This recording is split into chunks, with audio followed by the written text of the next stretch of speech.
I'm not the only one that has the testimony. One of your choir members,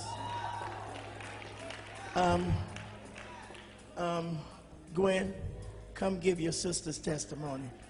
Linda Mack is in the house today.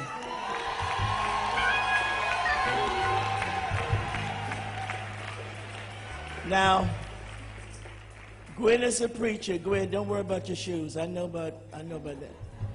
Gwen is a preacher. Gwen, don't preach. But I want you to just tell us what happened to your sister and the miracle that's happened. But according to the doctor, she shouldn't be here today. Where's Linda? There you are. If y'all can get a camera right there. If you can wait till they put the camera. There she is. Give her a hand. Now, sit down, Linda. I don't want you to overdo it. Sit down, darling. Tell the church about the miracle before my miracle. Praise the Lord, saints. On January the 16th, my sister Lisa, we call her Lisa, she was on her way to work with the path she always takes since 1994. As she was crossing the street on that Tuesday, it was a rainy Tuesday and it was foggy. The truck did not see her, and she windshielded the truck.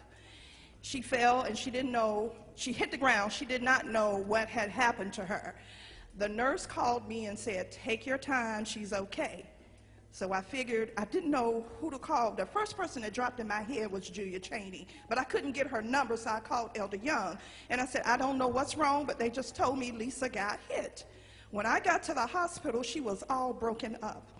Her left leg is severed from her spine. But now, well, let me back up. From her spine, she had a concussion in her head, her back and her neck. And in her left leg, all the bones are fractured, which they say are broke. Long story short, as we fast forward, 2 weeks ago, on a Friday, I took her to the doctor. He said, I don't need to see you anymore. Your neck is completely healed. You don't have to wear a neck brace. This Wednesday, she went to the doctor for her back and spine and for her pelvis.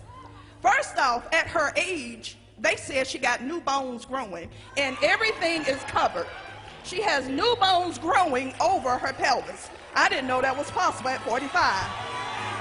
Everything in her has been healed.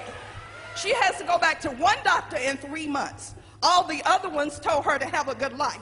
But there's one thing I want to tell you about my sister. When she went into surgery, she said one song was in her mind. And when she woke up, she was singing that song, Maria's song. That was the one song that she took with her in surgery. It's Garment of Praise. She didn't have a good memory while she was in there. She couldn't remember the next day if you came, but she remembered that song. She remembered that no matter how you feel, God is still worthy to be praised. That's all she kept saying to everybody. We refuse to accept anything negative because we are a faith-believing people. We serve a true and living God, and because we believe him to be the righteous Son of God, we stood on her heels and she's healed. Wait a minute. Let me just tell you this. Because if Linda could, she'd be dancing. I need more. Wait a minute. I need one more dance for her. But watch this. When I went to the hospital to see her, she was in such bad shape. I walked past her bed to the next bed. I could not recognize her, and I heard her say, Bishop. I went back to her bed, and while I'm encouraging her, before I could say anything, she said to me, it doesn't matter how you feel.